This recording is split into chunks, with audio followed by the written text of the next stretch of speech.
नमस्कार। प्रादेशिक समाचार के साथ मैं पूनम किरकिट्टा। पहले मुख्य समाचार। युवा आक्रोश रैली के दौरान पुलिस की कथित बर्बरता के खिलाफ आज राज्य भर में भाजपा का प्रदर्शन, सभी जिलों के एसपी कार्यालयों और थानों के सामने पुतला दहन का कार्यक्रम। नीट यूजी पेपर लीक मामले में हजारीबाग में सील गेस्ट हाउस में घुसकर साक्ष्य मिटाने की कोशिश, सीबीआई ने थाने में दर्ज कराई शिकायत। देवघर की एक अदालत ने नाबालिग के साथ सामूहिक दुष्कर्म मामले में 3 दोषियों को सुनाई 25-25 वर्ष सश्रम कारावास की सजा। झारखंड से गिरफ्तार अलकायदा मॉड्यूल के मास्टरमाइंड डॉक्टर इश्तियाक अहमद समेत 5 संदिग्धों को ट्रांजिट रिमांड पर दिल्ली ले गई पुलिस। और भारतीय क्रिकेट खिलाड़ी शिखर धवन ने अंतर्राष्ट्रीय क्रिकेट के तीनों प्रारूपों से संन्यास लेने की घोषणा की। और अब समाचार विस्तार से। राज्य सरकार की कथित तानाशाही के खिलाफ भारतीय जनता पार्टी ने आज सभी जिलों के एसपी कार्यालय और थानों के सामने सरकार का पुतला दहन करने का फैसला किया है। राज्य सरकार की विफलता और परीक्षाओं में धांधली मामले की सीबीआई जांच की मांग को लेकर कल रांची में भारतीय जनता युवा मोर्चा ने राज्यव्यापी युवा आक्रोश रैली निकाली थी। इस दौरान पुलिस ने प्रदर्शनकारियों को रोकने के लिए बल प्रयोग किया था। इसमें कई कार्यकर्ता घायल हुए थे। पार्टी के प्रदेश अध्यक्ष बाबूलाल मरांडी ने पूरे मामले की उच्च स्तरीय जांच की मांग की है।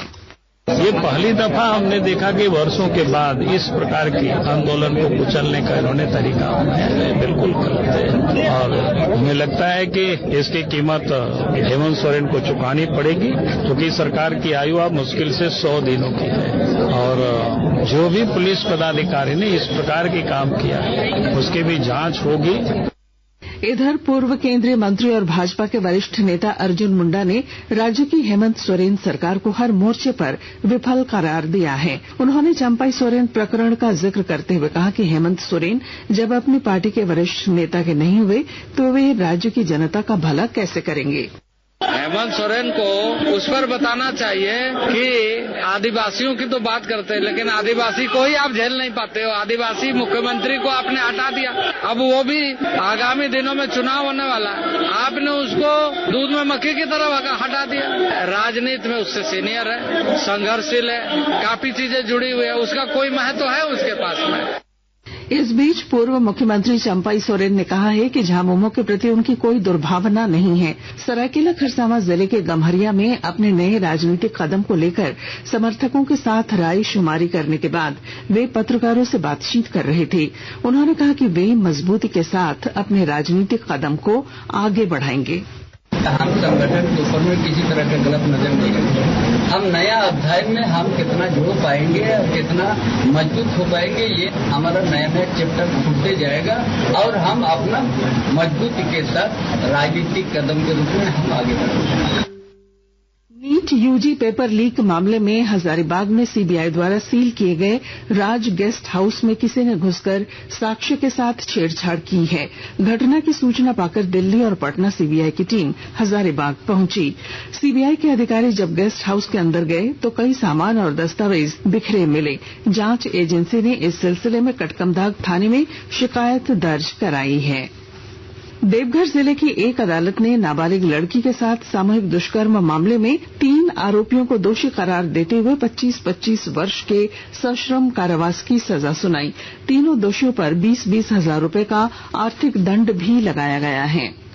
प्रधानमंत्री नरेंद्र मोदी कल सुबह 11 बजे आकाशवाणी पर मन की बात कार्यक्रम में देश विदेश के लोगों के साथ अपने विचार साझा करेंगे। यह मासिक रेडियो कार्यक्रम की 113वीं कड़ी होगी। कार्यक्रम आकाशवाणी और दूरदर्शन के समूचे नेटवर्क, आकाशवाणी समाचार वेबसाइट और news on AIR mobile app पर प्रसारित किया जाएगा। आकाशवाणी के ताजा तरीन समाचारों के लिए आप हमारी वेबसाइट newsonair.gov.in पर लॉग ऑन कर सकते हैं। ताजा समाचार X handle @AIR news alerts और Facebook page All India Radio News पर भी उपलब्ध है। आप प्रादेशिक समाचार एकांश के एक्स हैंडल @AIR न्यूज_रांची और फेसबुक, इंस्टाग्राम पेज तथा YouTube channel AIR news Ranchi पर भी हमारे बुलेटिन सुन सकते हैं। प्रादेशिक समाचार आप आकाशवाणी रांची से सुन रहे हैं। झारखंड से गिरफ्तार अल कायदा मॉड्यूल के मास्टरमाइंड डॉक्टर इश्तियाक अहमद समेत 5 संदिग्धों को दिल्ली स्पेशल सेल की टीम अपने साथ दिल्ली लेकर गई है। जिन संदिग्धों को दिल्ली ले जाया गया है उनमें इश्तियाक के अलावा हजारीबाग का फैजान अहमद, चान्हो का मतियुर रहमान, रिजवान बाबर और मुफ्ती रहमतुल्लाह शामिल हैं। इन सभी को दिल्ली पुलिस ट्रांजिट रिमांड पर ले गई है। आकाशवाणी रांची की ओर से आज रांची के आर्यभट्ट सभागार में श्रावणी संगीत उत्सव का आयोजन किया जा रहा है। संगीत उत्सव का उद्घाटन आकाशवाणी के केंद्र प्रमुख डीसी हेम्ब्रम, दूरदर्शन के केंद्र प्रमुख आरके राव और आकाशवाणी के कार्यक्रम प्रमुख गौरव शिखर राय ने संयुक्त रूप से किया। मुख्यमंत्री हेमंत सोरेन आज हजारीबाग के दौरे पर हैं। वे नगवां स्थित सिंदूर मैदान में आयोजित एक कार्यक्रम के दौरान झारखंड मुख्यमंत्री मैया सम्मान योजना के तहत उत्तरी छोटानागपुर प्रमंडल की महिलाओं के बीच प्रथम किस्त की राशि हस्तांतरित करेंगे। राज्य की कृषि मंत्री दीपिका पांडेय सिंह ने किसानों और सहकारी समितियों के सशक्तिकरण की प्रतिबद्धता दोहराई है। जमशेदपुर के साकची प्रमंडल स्तरीय सहकारिता महासम्मेलन के दौरान उन्होंने लाभुकों के बीच 5 करोड़ रुपए से अधिक की परिसंपत्तियों का वितरण किया। इस मौके पर कृषि मंत्री ने कहा कि किसानों की आर्थिक स्थिति में सुधार के लिए सरकार कई कदम उठा रही है। लगातार सरकार कई सारी परिसंपत्तियों को बांटने का काम कर रही है ताकि छोटे किसान जो है उनका लाभ उठा करके सरकार की योजनाओं से जुड़ सके। पतमदा कोल्ड स्टोरेज 5000 एमटी के कोल्ड स्टोरेज को हम लोग 7 दिनों के अंदर हैंड ओवर करने जा रहे हैं, जिससे वहाँ के किसानों को खास करके जो सब्जियों की उपज करते हैं उसके लिए एक बड़ा योजना सरकार का होगा। लातेहार जिले में इस माह औसत से अधिक बारिश होने के कारण खेती किसानी पर अनुकूल प्रभाव पड़ा है। विस्तृत ब्यौरा दे रहे हैं हमारे संवाददाता। लातेहार जिले में इस माह औसत से अधिक वर्षा हुई है। इस कारण पूरे जिले में मक्का एवं धान का 100% आच्छादन संभव हो सका है। अकाल व सुखाड़ की मार झेल रहे पिछले 4 वर्षों से किसानों में खुशी देखी जा रही है। जिला कृषि पदाधिकारी अमृतेश कुमार सिंह ने बताया कि अगस्त माह में सामान्य वर्षापात 388.8 मिलीमीटर है। 23 अगस्त तक 431.3 मिलीमीटर वर्षापात दर्ज की जा चुकी है। संजय कुमार तिवारी, आकाशवाणी समाचार, लातेहार। हजारीबाग जिले में चलाए जा रहे मास ड्रग एडमिनिस्ट्रेशन कार्यक्रम का केंद्रीय टीम ने जायजा लिया। टीम में डब्ल्यूएच और स्वास्थ्य मंत्रालय के अधिकारी शामिल थे। इस क्रम में उपायुक्त नैन्सी सहाय और पुलिस अधीक्षक अरविंद कुमार सहित पूरे पुलिस विभाग की टीम द्वारा फाइलेरिया रोधी दवाओं का सेवन कराया गया। मौसम। राजधानी रांची समेत राज्य के कई जिलों में आज भारी बारिश का ऑरेंज अलर्ट जारी किया गया है। मौसम विभाग के अनुसार रांची के अलावा पश्चिमी सिंहभूम, खूंटी, सिमडेगा, गुमला, लोहरदगा, लातेहार, पलामू और गढ़वा में आज और कल भारी बारिश हो सकती है। भारतीय क्रिकेट खिलाड़ी शिखर धवन ने अंतर्राष्ट्रीय क्रिकेट के सभी 3 प्रारूपों से संन्यास लेने की घोषणा की है। सोशल मीडिया प्लेटफॉर्म एक्स पर एक वीडियो संदेश में धवन ने कहा कि वे क्रिकेट की अनगिनत यादें अपने साथ ले जा रहे हैं।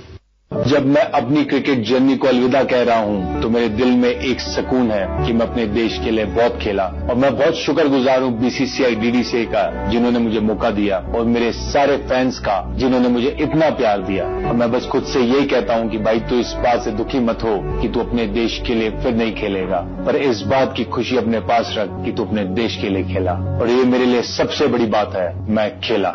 जमशेदपुर के टाटा स्टील कॉम्प्लेक्स में चल रहे डूरंड कप फुटबॉल प्रतियोगिता में पिछली चैंपियन मोहन बागान ने टाई ब्रेकर में पंजाब एफसी को 6-5 से हराकर सेमीफाइनल में प्रवेश किया। रोमांचक क्वार्टर फाइनल मुकाबले में निर्धारित समय तक दोनों टीमें 3-3 की बराबरी पर रहीं और मैच का फैसला टाई ब्रेकर से हुआ। और अब अंत में मुख्य समाचार। युवा आक्रोश रैली के दौरान पुलिस की कथित बर्बरता के खिलाफ आज राज्य भर में भाजपा का प्रदर्शन, सभी जिलों के एसपी कार्यालयों और थानों के सामने पुतला दहन का कार्यक्रम। नीट यूजी पेपर लीक मामले में हजारीबाग में सील गेस्ट हाउस में घुसकर साक्ष्य मिटाने की कोशिश, सीबीआई ने थाने में दर्ज कराई शिकायत। देवघर की एक अदालत ने नाबालिग के साथ सामूहिक दुष्कर्म मामले में 3 दोषियों को सुनाई 25-25 वर्ष सश्रम कारावास की सजा। झारखंड से गिरफ्तार अल कायदा मॉड्यूल के मास्टरमाइंड डॉक्टर इश्तियाक अहमद समेत 5 संदिग्धों को ट्रांजिट रिमांड पर दिल्ली ले गई पुलिस। और भारतीय क्रिकेट खिलाड़ी शिखर धवन ने अंतर्राष्ट्रीय क्रिकेट के तीनों प्रारूपों से संन्यास लेने की घोषणा की। और इसके साथ ही आकाशवाणी रांची से प्रादेशिक समाचार का ये बुलेटिन समाप्त हुआ। नमस्कार।